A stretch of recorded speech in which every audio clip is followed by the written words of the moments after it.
थांबा, भाकर तुकडा आणते.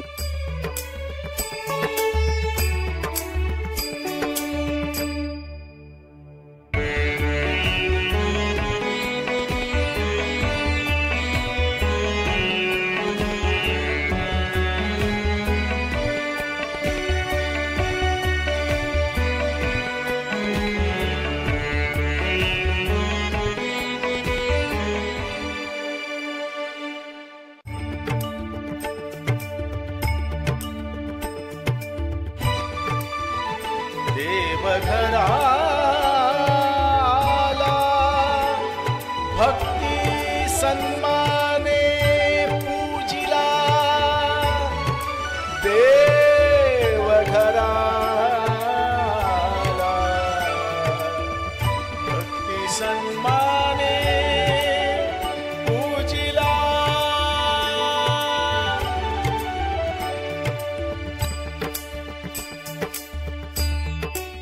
शिवप्पा, लय गुणाची आहे हो तुमची लेक. आणि आमच्या लखूबाईला तर तुमच्या घराच्या रूपानं माहेरच भेटलं जणू. नाहीतर कोण कोणासाठी. अहो नाही नाही, उलट तीच आमच्या नडीला देवासारखे नाही नाही देवीसारखी धावून आली. आणि तुम्ही सुद्धा लोकांच्या मदतीला धावून जाताच ना, त्यामुळे थोड्याफार रुसणारच या. खरे, घरोघरी मातीच्या चुली नाही का. असू दे, आता कुणीच माघारी जाऊ नका. जावई बापू, तुम्ही गुळ पाणी घ्या. नाही नाही आजी, नाही म्हणजे तुमचा मान हाय हो, पण मी आमच्या हिला शोधत शोधत आलोय. तिचा रुसवा काढाय, आणि जोवर तिचा रुसवा जात नाही तोवर मी पाण्याला हात पण लावणार नाही. हा, बघूया आता कसा रुसवा करताय आमच्या लेकीचा. पण खरं सांगू का, एवढे कासा वेसून तुम्ही यांना शोधत इथे आलात, यातच सगळं आलं ना. आता कसला आलाय रुसवा. नाही आप्पा, तसं नाही चालत. बायकोचा रुसवा नवऱ्यानं जातीनं काढावा लागतो. सांगत होत्या लखुमाईचा रुसवा नक्की जाईल अशी एक जागा आहे. असं? कोणती? माझ्या विठुरायाचं राऊत. तिथे माझं सर्व साक्षी विठुर आहे. आपण तिथे पुन्हा जाऊ. विठुरायाच तुमचं भांडण मिटवेल. कसलं भांडण सोडवतोय.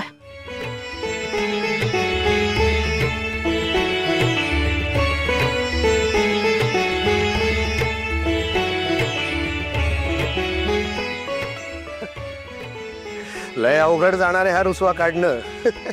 नाही, खरं तर तिला इथं या घरात मला घ्यायचंच नव्हतं, पण आता घेतलंय ना, त्यामुळे काहीतरी निमित्त काढून आमच्या बाईसाहेब घराबाहेर गेल्या.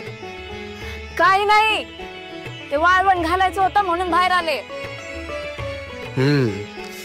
तर लक्ष इकडेच आहे. हेच बघायचं होतं की तू ऐकतेस की नाही. ऐकतेस म्हटल्यावर मला तसं बोलता येईल.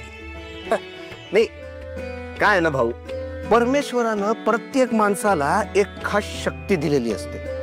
आता त्या शक्तीचा आपण योग्य वापर करायला पाहिजे की नाही. हा, आणि कर्म करणं हेच खरं धर्म असतं. नाही म्हणजे असं माझं मत आहे बरं का. आता यात माझं काही चुकतंय का? अहो नाही नाही, अगदी बरोबर बोलताय तुम्ही. भगवंतांनी गीतेत सांगूनच ठेवलंय ना, फळाची अपेक्षा करू नका, तुम्ही फक्त कर्म करत राहा. बरोबर. पण आमच्या लखूबाईला तेच तर आवडत नाही ना. तिला वाटतं मी जगाची मदत करायला धावतोय. अहो पण तेच माझं कर्म आहे, तोच माझा धर्म आहे. मग तो मी करणारच ना. हा, आता बघा, तुम्हाला देवानं एक खास शक्ती दिली. आता त्या शक्तीचा मान राखायला पाहिजे की नाही. त्याचा योग्य वापर करावा की त्याचा त्याग करावा. आता देवानं तुम्हाला कान डोळं दिलंय, ते कशाला? बघाया आणि ऐकाया. आता तेच जर बंद करून ठेवलं तर समोरच्याचा टाहो सोडा हो, साधं बोलणं बी ऐकू येणार नाही. काय काल रात्री आम्ही कासावीस झालो याविषयी बोलतायत का? की देवत्वाचं तेज मिळणे काढून ठेवलंय त्याबद्दल बोलताय? चुकलं का माझं? यांचा टाहो ऐकू आला नाही त्याचा त्रास होतोय का यांना? म्हणजे माझ्यासाठी टाहो फोडत होते हे, तर रावळात जाऊन आपलं तेज परत यावं का? ओ जावई बापू, तुम्ही तिला उद्देशून बोलताय त्यामुळे आम्हाला काही संदर्भच लागत नाही. उगा तुम्ही इथे शक्ती वाया घालवताय. जिला बोलायचं ना तिला जाऊन तिथं बोला आणि एकदाचा वाद मिटवून टाका. बरोबर आहे. आता असं आडून आडून बोलत राहू नका, थेट जाऊन बोला. असं म्हणताय? चल. मग मी पण येते. नको नको.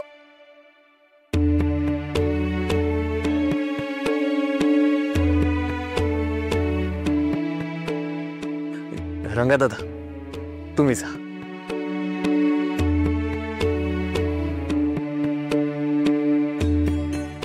ही काय उमाई,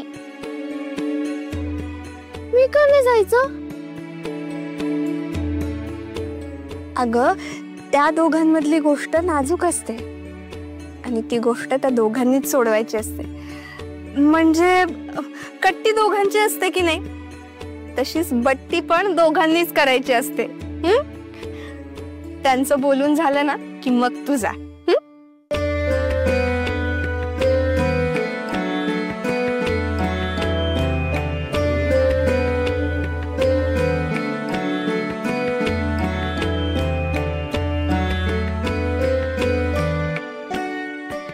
बघ प्रिय, मी तुझ्या विरोधात काही तक्रार केली नाही. अगं बाई, म्हणजे मूळ तक्रारदार मीच.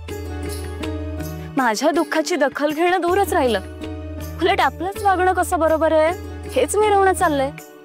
आणि कशाला आडून आडून बोलायचं? थेट स्पष्ट बोललेलं कळतं हो मला. सरळ सांगायचं ना, वेणेतून तेज घे. कस डोळे आणि कानांची उघडमीट कशाला करायची? अगं सखू,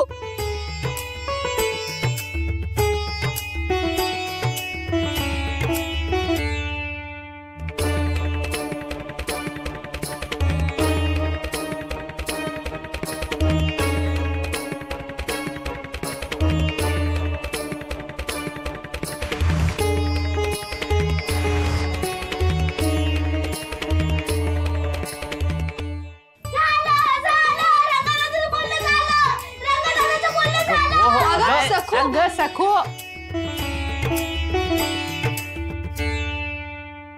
रंगा दादा, हर घड़ी साथ तुझी